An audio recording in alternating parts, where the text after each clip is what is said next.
Good morning dear children. आशा करती हूँ कि आप सभी कुशल होंगे। बच्चों, मैं आपकी हिंदी की अध्यापिका आज आपको आपकी हिंदी व्याकरण उत्थान पुस्तक को पढ़ाऊंगी। बच्चों, अब मैं आपको आपकी पुस्तक का पाठ 2 वर्ण और शब्द पढ़ाने जा रही हूँ। तो बच्चों, पहले हम वर्ण के बारे में पढ़ेंगे। प्यारे बच्चों, पिछली कक्षाओं में आप हिंदी अक्षर लिखना और पढ़ना सीख चुके हैं। बोलते समय हम कुछ ध्वनियों का प्रयोग करते हैं। इन ध्वनियों को जब लिखित रूप में प्रकट किया जाता है तो इन्हें वर्ण या अक्षर कहते हैं। और बच्चों, यह भाषा की सबसे छोटी इकाई है। हम इसके और टुकड़े नहीं कर सकते हैं। बच्चों, अब इस उदाहरण के द्वारा समझेंगे। दीपक पुस्तक पढ़ रहा है। बच्चों, इस वाक्य में कुल 5 शब्द हैं। दीपक पुस्तक पढ़ रहा है। ये पांचों शब्द भी कुछ ध्वनियों से मिलकर बने हैं। जैसे, प्यारे बच्चों, आइए देखते हैं। दीपक द ई प अ क अ, पुस्तक प उ स त अ क अ, पढ़ प अ ढ अ, रहा र अ ह आ, है ह ऐ। तो बच्चों, इस प्रकार आपने देखा कि प्रत्येक शब्द में जितनी ध्वनियाँ होती हैं उसके उतने ही खंड किए जा सकते हैं। जैसे दीपक शब्द 6 ध्वनियों से मिलकर बना है, अतः दीपक शब्द के 6 टुकड़े या खंड किए गए हैं। इस प्रकार हम कह सकते हैं कि भाषा की छोटी से छोटी वह ध्वनि जिसके और खंड नहीं किए जा सकते वर्ण कहलाती है। बच्चों, वर्ण के बाद अब हम वर्णमाला के बारे में जानेंगे। प्रत्येक भाषा के अपने वर्ण होते हैं। इन वर्णों के समूह को वर्णमाला कहते हैं। प्रत्येक भाषा की अपनी अपनी वर्णमाला होती है। यानी जब वर्ण को सामूहिक रूप से एक निश्चित क्रम में लिखा जाता है तो उसे वर्णमाला कहते हैं। बच्चों, हिंदी की वर्णमाला को मुख्य रूप से 2 भागों में बांटा गया है। यानी वर्ण के 2 भेद होते हैं, स्वर और व्यंजन। तो प्यारे बच्चों, सबसे पहले स्वर के बारे में पढ़ेंगे। बच्चों, जो वर्ण किसी अन्य ध्वनि की सहायता के बिना उच्चारित हो सकते हों वे स्वर कहलाते हैं। यानी बच्चों, वे सभी वर्ण जो किसी अन्य वर्ण की सहायता के बिना बोले जाते हैं स्वर कहलाते हैं। बच्चों, हिंदी में 11 स्वर हैं। अ आ इ ई उ ऊ री ए ऐ ओ औ। बच्चों, स्वर के बाद अब व्यंजन के बारे में पढ़ेंगे। जिन वर्णों के उच्चारण में स्वरों की सहायता ली जाती है वे व्यंजन कहलाते हैं। यानी मेरे प्यारे बच्चों, वह वर्ण जिसमें स्वर जुड़ा रहता है उन्हें व्यंजन कहते हैं। बच्चों, अब व्यंजनों के बारे में पढ़ते हैं। हिंदी में 33 व्यंजन हैं। क, ख, ग, घ, अंग, च, छ, ज, झ, या, ट, ठ, ड, ढ, ण, त, थ, द, ध, न, प, फ, ब, भ, म, य, र, ल, व, श, श, ह। बच्चों, उपयुक्त सभी व्यंजनों में अ स्वर मिला हुआ है, क्योंकि बिना स्वरों की सहायता से हम व्यंजन का उच्चारण नहीं कर सकते हैं।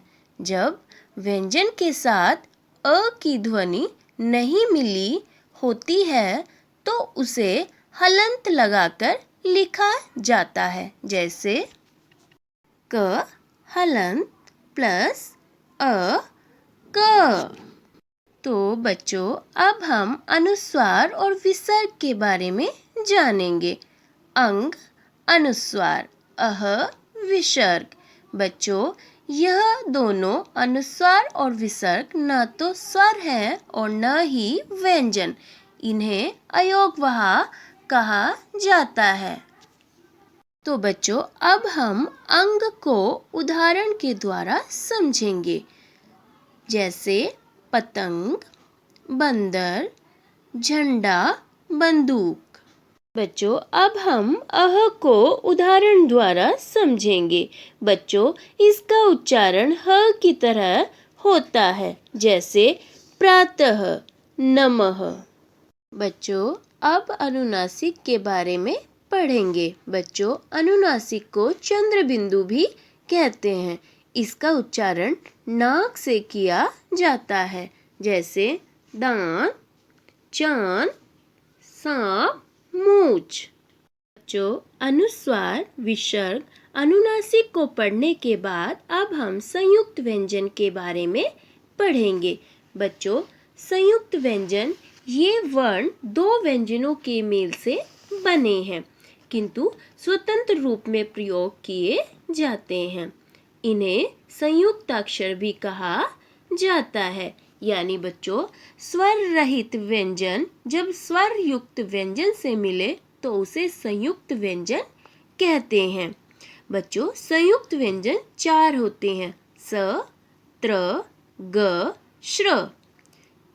ये दो व्यंजनों से मिलकर बने हैं, जैसे स, क प्लस स प्लस अ, त्र, त प्लस र प्लस अ, ज्ञ, ज प्लस य प्लस अ, श्र, स प्लस र प्लस अ। बच्चों, अब इन संयुक्त व्यंजनों से बने शब्द पढ़ेंगे। देखिए, श से क्षत्रिय, त्र से त्रिशूल, ज्ञ से ज्ञानी, श्र से श्रमिक। बच्चों, अब हम अतिरिक्त वर्ण के बारे में पढ़ेंगे। बच्चों, अतिरिक्त वर्ण हैं ड, ढ। बच्चों, ये वर्ण किसी भी शब्द के प्रारंभ में नहीं लगते हैं। इनका प्रयोग बीच में या अंत में किया जाता है, जैसे ड से सड़ना और पढ़ा, ढ से पढ़ना और अनपढ़। बच्चों, अब हम आगत वर्ण पढ़ेंगे, ज, फ, ओ। बच्चों, इसका प्रयोग विदेशी भाषा से आए शब्दों में किया जाता है, जैसे उर्दू, फारसी, अंग्रेजी आदि भाषाओं से आए शब्दों में ज से जहर, फ से फकीर, ओ से डॉक्टर। बच्चों, ये शब्द अन्य भाषाओं से हिंदी में आए हैं, इसीलिए इन्हें आगत वर्ण कहते हैं। बच्चों, आगत वर्ण को पढ़ने के बाद अब हम स्वर की मात्राएं पढ़ेंगे। बच्चों, जब व्यंजनों के साथ स्वरों का प्रयोग करते हैं तो स्वरों के चिन्ह लिखे जाते हैं। इन चिन्हों को ही मात्रा कहा जाता है। व्यंजन और स्वर को मिलाने पर स्वर का रूप बदलता है। स्वर का यह बदला रूप मात्रा कहलाता है। तो बच्चों, इस प्रकार स्वर के बदले हुए रूप को मात्रा कहते हैं। बच्चों, अ की कोई मात्रा नहीं है और बाकी मात्राओं को आप पिछली कक्षा में पढ़ चुके हैं। बच्चों, अब शब्द के बारे में पढ़ेंगे। मुख से निकली ध्वनियों से वर्ण बनते हैं और एक अथवा एक से अधिक वर्णों के मिलने से शब्द बनते हैं। शब्द में वर्णों का समूह होता है व उनका कोई निश्चित अर्थ होता है। बच्चों, आपने देखा कि वर्णों के मेल से हम शब्द बना सकते हैं। आपने यह भी देखा कि शब्द वर्णों का समूह होता है।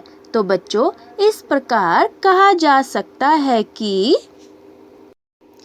वर्णों का वह समूह जिसका कोई अर्थ हो उसे शब्द कहते हैं। तो बच्चों, अब हम शब्द के प्रकार यानी भेद के बारे में पढ़ेंगे। बच्चों, 4 आधारों पर शब्दों के भेद किए गए हैं। नंबर 1 अर्थ के आधार पर, नंबर 2 उत्पत्ति के आधार पर, नंबर 3 प्रयोग के आधार पर, नंबर 4 बनावट या रचना के आधार पर। बच्चों, इस कक्षा में हम सिर्फ अर्थ के आधार पर ही चर्चा करेंगे। तो बच्चों, अर्थ के आधार पर शब्द 2 प्रकार के होते हैं। नंबर 1 सार्थक शब्द, नंबर 2 निरर्थक शब्द। तो बच्चों, अब हम पहले सार्थक शब्द के बारे में चर्चा करेंगे। बच्चों, सार्थक शब्द यानी जिन शब्दों का कोई अर्थ होता है वे सार्थक शब्द कहलाते हैं, जैसे कमल, मटर, गमला। अब निरर्थक शब्द के बारे में पढ़ेंगे। निरर्थक शब्द यानी जिन शब्दों का कोई अर्थ नहीं होता उसे निरर्थक शब्द कहा जाता है, जैसे लमक, रटम, लामक। यानी बच्चों, इन शब्दों का कोई अर्थ नहीं है, इसलिए ये शब्द निरर्थक शब्द कहलाते हैं। मेरे प्यारे बच्चों, आज इस पाठ में हमने वर्ण और शब्द के बारे में पढ़ा है। आशा करती हूँ आप सभी को समझ आ गया होगा। धन्यवाद।